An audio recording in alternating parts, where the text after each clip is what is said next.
7 men driven by pure hate sat in courtrooms across the country, facing the consequences of their racist crimes. From mass shootings to violent attacks, these KKK members believed their twisted ideologies made them untouchable, until they were each handed life sentences. As they heard their fates, some showed no remorse, while others shockingly tried to defend their actions. Can you believe what these men had to say as justice finally caught up to them? Oh my God. Yo, he shot a lot of people in there.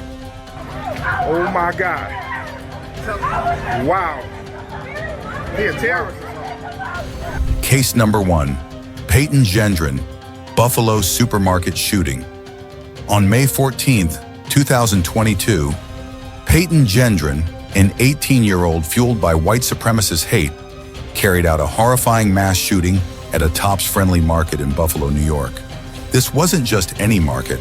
It was in a predominantly black neighborhood, and Gendron specifically targeted African Americans in this racist attack.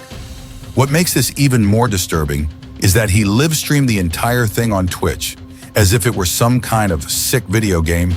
The shooting happened in the middle of the day, around 2:30 p.m. Gendron arrived at the store, fully armed and wearing tactical gear. Without hesitation, he stepped out of his car and started firing at people in the parking lot.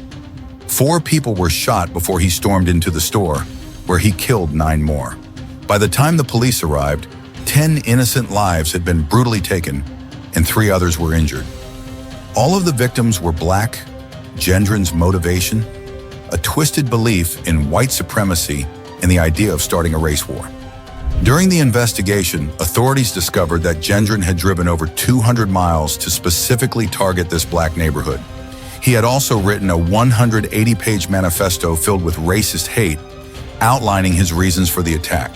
To make matters worse, the rifle he used had racist slurs written on it, along with the names of other mass shooters who had carried out similar hate crimes.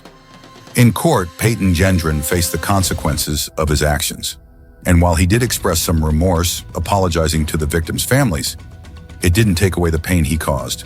I'm very sorry for stealing the lives of your loved ones. I did a terrible thing that day. I believed what I read online and acted out of hate. But for the families of the victims, those words could never bring back the people they lost. The families didn't hold back during the trial. They delivered powerful, emotional statements directly addressing Gendron. One family member even tried to physically attack him in court, overwhelmed with grief and anger. Their pain was palpable, and they made sure Gendron knew that while he might be locked away, their lives were forever shattered. In the end, Gendron was sentenced to life in prison without parole. There was no leniency, no second chance.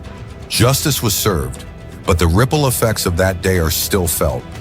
This case renewed conversations about how easily young people can be radicalized online and how these platforms can sometimes become breeding grounds for hate. It also brought to light the importance of strengthening anti-terrorism measures to prevent such tragedies from happening again. It's a bad dream. How do I supposed to feel safe? I mean, my wife, my children don't want to stay here, and I understand. Case number 2, Benton Byer. Harassment of an interracial couple. Imagine living in your home, trying to live a peaceful life with your family, only to have a nightmare unfold for over 80 days. That's exactly what happened to Andrea and Philippe Robinson, an interracial couple in Cold Spring, Minnesota. For almost 3 months, they were relentlessly harassed and stalked by Benton Byer, a man consumed by racial hatred. It all started when the Robinsons put up a Black Lives Matter sign in their yard, standing up for what they believed in. But for Byer, that was enough to unleash his racist fury. He didn't just send angry messages or make a few threats. No, he took it to a terrifying extreme. He began by smashing the windows of Andrea and her daughter's cars, and from there, it escalated. He stalked them, followed them to grocery stores, shot at their security cameras, and seemed to know their every move. This wasn't just harassment.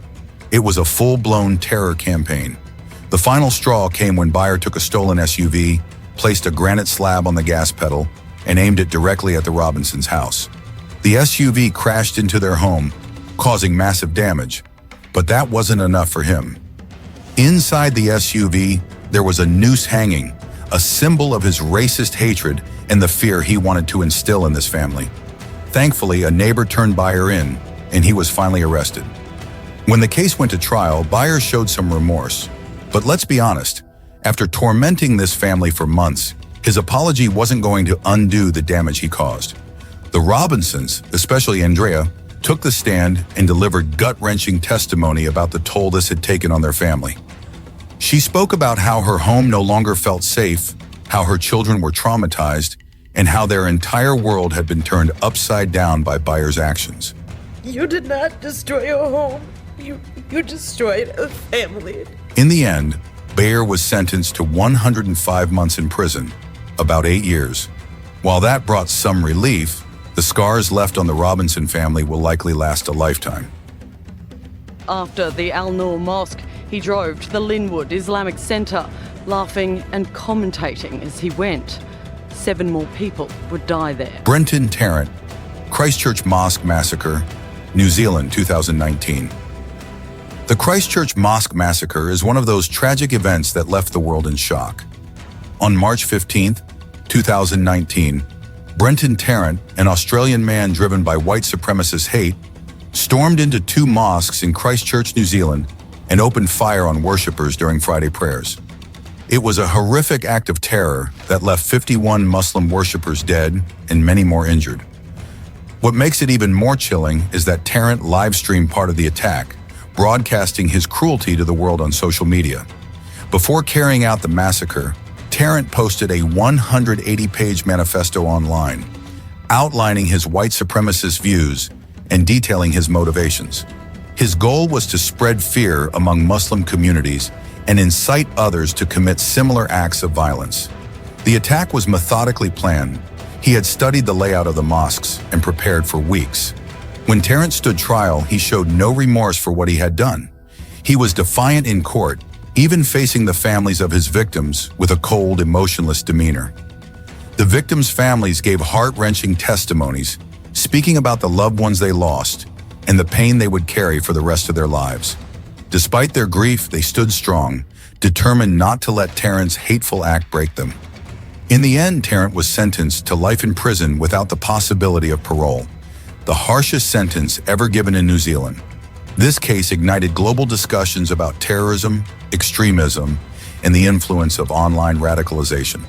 It also pushed New Zealand to strengthen its gun laws in an effort to prevent future tragedies. The Christchurch Mosque Massacre remains a devastating reminder of the deadly consequences of white supremacy and hate-fueled violence.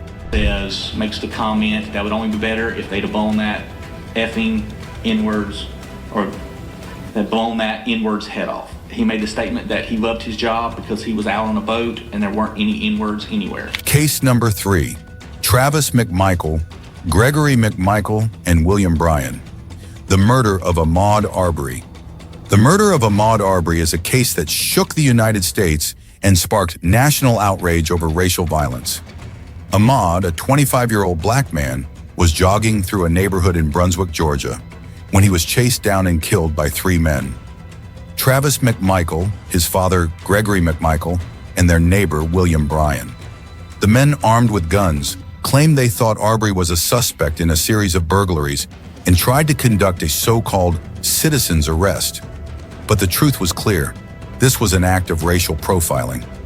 Ahmaud was unarmed and had committed no crime. A video of the incident, recorded by Bryan, was leaked months later and showed Travis McMichael shooting Ahmaud at close range during a struggle. The footage caused nationwide protests and demands for justice. In court, Travis and Gregory McMichael were given life sentences without parole, while Bryan received life with the possibility of parole. The Arbery family gave emotional statements condemning the actions of the killers and sharing the deep pain of losing their son.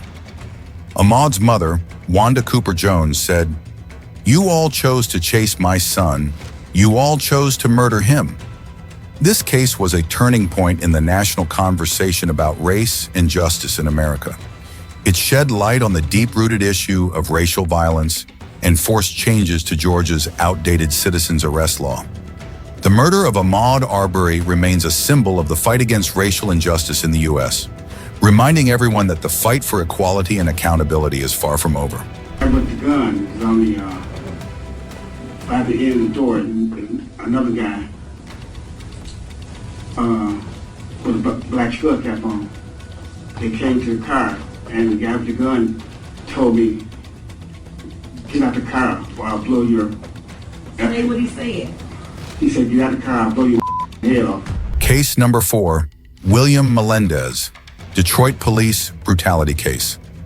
This case is yet another example of how deeply rooted police brutality can be, especially when it targets black citizens.